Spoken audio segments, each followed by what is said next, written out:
نحمدہ ونصلی ونسلم علی رسولہ الحبیب الکریم اما بعد فاعوذ باللہ من الشیطان الرجیم بسم اللہ الرحمن الرحیم اللہم رب اشرح لی صدری ویسر لی امری واحلل عقدۃ من لسانی یفقہوا قولی آمین۔ سورۃ الروم مبارکہ ترتیب قرآن کے لحاظ سے 30ویں سورہ مبارکہ ہے۔ یہ سورہ مبارکہ مکی ہے، اس میں 6 رکوع اور 60 آیات ہیں۔ سورہ مبارکہ کا پس منظر یوں ہے کہ روم و فارس کی باہمی طویل جنگ، جس میں جب ایرانی بادشاہ اپنی عظمت و عروج کے نشے میں مخمور تھا، اسے اپنا کوئی ہمسر نظر نہیں آتا تھا۔ اس وقت اسے ایک مکتوب موصول ہوا ایک ایسی ہستی کی طرف سے جو مکہ کا باشندہ ہے۔ اس خط میں خسرو کو دعوت دی گئی ہے کہ تم سلامتی چاہتے ہو تو اسلام کو قبول کر لو، اللہ تعالیٰ کی توحید اور محمد رسول اللہ صلی اللہ علیہ وآلہ وسلم کی رسالت پر ایمان لے آؤ۔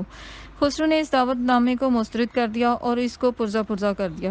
اس نازیبہ حرکت پر حضرت محمد مصطفیٰ صلی اللہ علیہ وآلہ وسلم نے یوں ارشاد فرمایا کہ خسرو نے میرا مکتوب پھاڑا ہے، اللہ تعالیٰ نے اس کی مملکت کو ہمیشہ ہمیشہ کے لیے پارا پارا کر دیا ہے۔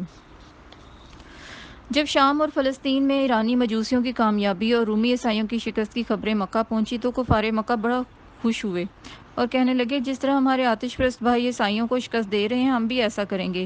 روم کے شاہ ہرقل نے امن کے پیغام کے طور پر اپنا سفیر اور مکتوب ایرانیوں کو بھیجا، مگر الٹا اس نے انہیں دعوت دی کہ وہ اپنے مصلوب خدا کا انکار کر کے سورج کی پوجا شروع کر دو۔ ان حالات میں قرآن کریم کی یہ آیات طیبات اللہ تعالیٰ نے اپنے محبوب بندے اور آخری رسول محمد مصطفیٰ صلی اللہ علیہ وآلہ وسلم پر نازل فرمائیں، جن میں یہ مسئلہ سنایا گیا کہ چند سال میں رومی غالب آ جائیں گے اور ایرانیوں کو شکست ہوگی۔ حالانکہ جس وقت یہ پیشگوئی کی گئی، اس وقت اس کا پورا ہونا ناممکن نظر آتا تھا، کیونکہ ہرقل کی عہد حکومت کے پہلے سالوں میں ہر وقت یہ خطرہ لاحق تھا کہ رومی مملکت ٹکڑے ٹکڑے ہو جائے گی۔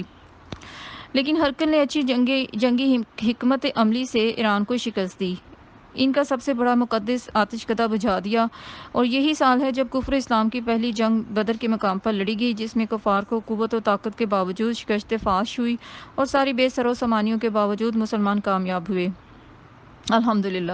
اس طرح اللہ پاک نے ان آیات میں رومیوں کے غلبے اور مسلمانوں کی فتح یابی اور فرحت و شادمانی کی جو خبر دی تھی، وہ 10 سال سے کم عرصے میں بھی پوری ہو گئی۔ اس پس منظر کو سمجھ لینے کے بعد روم مبارکہ کے مضامین اپنی پوری معنویت کے ساتھ ظاہر ہوتے ہیں۔ ابتدائی آیات میں بتایا کہ انسان اپنی ظاہری جاہ و حشمت پر اتنا مغرور ہو جاتا ہے کہ وہ اپنے برے اعمال کے نتائج سے بھی بے فکر ہو جاتا ہے۔ وہ یہی سمجھتا ہے کہ اس کی شہرت کی بلندی ہمیشہ رہے گی اور اس کے حسن و شباب کی بہار سدا رہے گی۔ وہ قریبی عوامل بھی اس کی نگاہوں سے اوجھل رہتے ہیں جو عنقریب اس کی عیش و عشرت کی بساط کو الٹنے والے ہوتے ہیں۔ انسان کو خواب غفلت سے جگانے کے لیے اللہ تعالیٰ نے جو نظام حیات اپنے محبوب کریم صلی اللہ علیہ وآلہ وسلم کے ذریعے بھیجا، اسے دین فطرت کہا گیا، جس سے اشارہ کرنا مقصود ہے کہ یہ دین انسان کی فطری صلاحیتوں کو ختم نہیں کر دیتا، بلکہ اس کی اس طرح آبیاری کرتے ہیں کہ اس کی زینت اور رونق میں اضافہ ہی ہوتا ہے۔ اس لیے اس کی پابندی ہر عقل مند کے لیے ضروری ہے۔ سورہ مبارکہ کے مختلف مقامات پر اللہ تعالیٰ کی قدرت و حکمت کی روشن دلیلیں ذکر کر کے ثابت کیا گیا کہ وہی خدا ہے جو ان صفات کمال سے متصف ہے، اس کے علاوہ سب اس کے عاجز بندے ہیں۔ کسی کو یہ زیب نہیں دیتا کہ اس کی ہمسری کا خیال بھی کرے، کسی کو یہ حق نہیں پہنچتا کہ وہ کسی کو اس کا شریک بنائے۔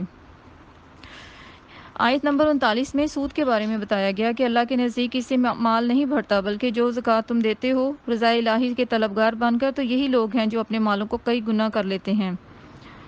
ایک جگہ ارشاد فرمایا گیا کہ چشم ہوش سے دیکھو کہ رحمت الہی کی علامتوں میں سے کیا علامتیں ہیں، وہ کیسے زندہ کرتا ہے زمین کو اس کا مردہ ہونے کے بعد، اور وہی ہر چیز پر پوری قدرت رکھتا ہے۔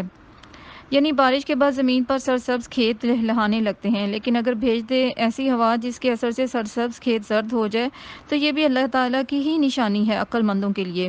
فرمایا، یہ دیکھنے کے باوجود جو کفر پر اڑے رہے، ان کی مثال ایسی ہے کہ آپ مردوں کو نہیں سنا سکتے اور نہ بہروں کو، اور نہ آپ ہدایت دے سکتے ہیں اندھوں کو ان کی گمراہی سے۔ ایک جگہ فرمایا کہ اللہ ہی ہے جس نے ابتدا میں تمہیں کمزور پیدا فرمایا، پھر عطا کی تمہیں قوت، پھر قوت کے بعد کمزوری اور بڑھاپا۔ سبحان اللہ۔ آخری آیت میں فرمایا، سو آپ صبر فرمائیں، بے شک اللہ کا وعدہ سچا ہے۔ سبحان اللہ۔ اللہ پاک سے عاجزانہ دعا ہے کہ ہم سب کو حق سمجھنے کے لیے سچا دل، سچی زبان اور سچی آنکھیں عطا فرمائے، جو حق کی نشانیوں پر غور کرنے والی ہوں، اور اللہ پاک ہمارے ایمان کی حفاظت فرمائے۔